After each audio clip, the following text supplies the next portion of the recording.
माना जी, देखिए, एक तो Mayawati is a very tough negotiator. उनके साथ नेगोशिएशन बहुत मुश्किल होता है। और हमने उनको देखा, 3 बार उन्होंने भाजपा के समर्थन से सरकार बनाई और पलट जी। के समर्थन नहीं दिया। आपको याद होगा कि किस तरह उन्होंने कल्याण सिंह के साथ 6 6 महीने की सरकार बनाई थी, अपनी सरकार जी। चलाई, अपना एजेंडा लागू किया। जब कल्याण सिंह की सरकार की बारी, उन्होंने समर्थन विड्रॉ कर लिया। तो उनके साथ नेगोशिएट करना, उनके साथ बात करना बहुत टफ होता है। उनकी शर्तें बड़ी सख्त होती हैं और बिल्कुल वो उनमें लोच नहीं है। वो अपनी अपनी बात करती हैं और आप मानिए या ना मानिए, पहली बात। दूसरी बात, कौन सा ऊंट किस करवट बैठेगा, इसके लिए मानस भाई मेरा अपना मानना है कि हमको इस बात को समझना पड़ेगा कि जितनी क्षेत्रीय पार्टियां हैं, ये अपने आप को लोकसभा के लिहाज से ओरिएंट ही नहीं करती हैं। ये इनका जो निशाना होता है हमेशा विधानसभा चुनाव होता है। और लोकसभा में जो अभी आप 2024 में देख रहे हैं, उसमें इनकी जितनी पोस्चरिंग है, जो भी इनके बयान हैं, जो भी इनके गठबंधन हैं, वो 2027 के लिहाज से हैं। अखिलेश यादव डेफिनेटली इस बात से परेशान है कि 2014, 17, 19, 22 4 चुनावों में लगातार मुस्लिम वोट झोली भर भर के पाने के बावजूद वो अपने वोटर को वो चीज नहीं दे पाए जिसकी उनको तवक्को थी। मुस्लिम वोट उनको इतना ज्यादा मिलता था सिर्फ इसलिए कि साहब आप भाजपा को रोकें, पर आप भाजपा को रोक नहीं पाए। तो निकाय चुनाव में हमने मुस्लिम वोट को सपा से अलग होकर कांग्रेस की तरफ जाते देखा, जैसा हमने तेलंगाना में देखा, जैसा कर्नाटक में देखा। तो उसी मुस्लिम वोट की गोलबंदी के लिए ये सारे जितना गठबंधन ऑल इंडिया आप देख रहे, जो वो देख रहे, सिर्फ मुस्लिम वोट की गोलबंदी के लिए है।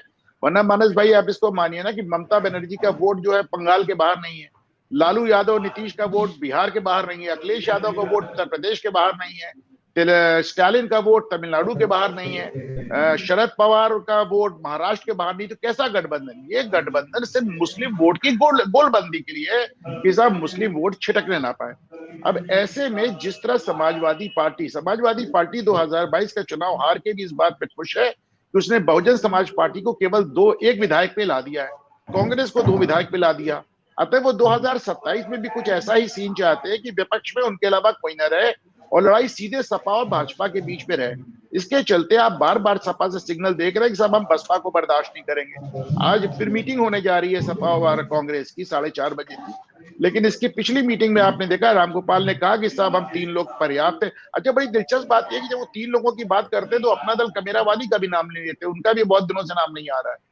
तो जबकि वो भी जी। उनके गठबंधन का हिस्सा है, पर वो अपने कांग्रेस और जयंत चौधरी की बात करते हैं। जहां तक जयंत चौधरी का सवाल है, जयंत चौधरी आपने खतौली के उपचुनाव में देखा किस तरह उन्होंने समाजवादी पार्टी अखिलेश यादव से दूरी बनाई, क्योंकि उनको मालूम है कि जाट लैंड में अखिलेश यादव को जाना कितना डेंजरस हो जाता है। मुजफ्फरनगर दंगों के घाव अभी भी आ रहे हैं। जयंत चौधरी को दलित वोट चाहिए, इसलिए वो चाहते हैं कि मायावती से गठबंधन हो। कांग्रेस को दलित वोट चाहिए, और कांग्रेस और भाजपा के बाद मायावती इकलौती शख्स है और बसपा इकलौती पार्टी है जिसके पास 1 दर्जन राज्यों में 2% से 22-23% तक वोट है। तो जाहिर सी बात है, कांग्रेस पूरी कोशिश कर रही है, लेकिन समाजवादी पार्टी उत्तर प्रदेश में बसपा को फिर खड़ा नहीं होने देना है। और इसमें केवल सपा ही नहीं है, आप केजरीवाल को देख लें, पंजाब में, दिल्ली में उन्होंने सारा बीएसपी का वोट लिया है। कोई जमाने में आप 12-13% बीएसपी का वोट हुआ करता था, पंजाब में बसपा का नेता विपक्ष हुआ करता था। ये सारा वोट केजरीवाल के पास आम आदमी पार्टी में गया, वो भी उन्होंने भी मल्लिकार्जुन खड़गे के नाम पे सबसे पहले केजरीवाल ने मोहर लगाई, क्योंकि वो नहीं चाहते मायावती इस गठबंधन में आए। तो तमाम लोग जिस तरह मायावती को लाना चाह रहे हैं, उतनी तमाम लोग उसको उनको नहीं लाना चाह रहे हैं। रही बात मायावती की, तो उनका रुख एकदम साफ है। आपने देखा हर आदमी उन पर डोरे डाल रहा है। अभी आपने एमआईएम प्रवक्ता की बात सुनी, उन्होंने किस तरह कहा कि अब मायावती के साथ जाके बहुत खुश होंगे। और एक सबसे मजेदार बात, जो एक लेटेस्ट एडिशन हुआ है इसमें मानस भाई, कि हमने पहले केशव मौर्य को फिर मीनाक्षी लेखी को देखा मायावती के फेवर में बयान जारी करते हुए कि हम उनकी सुरक्षा का पूरा इंतजाम करेगा। तो इसका मतलब यह कि बाकी पार्टियां तो छोड़ दे, भारतीय जनता पार्टी भी कहीं ना कहीं उम्मीद कर रही कि उसका बसपा के साथ कोई ना कोई चुनावी समझौता हो जाए। मानस जी।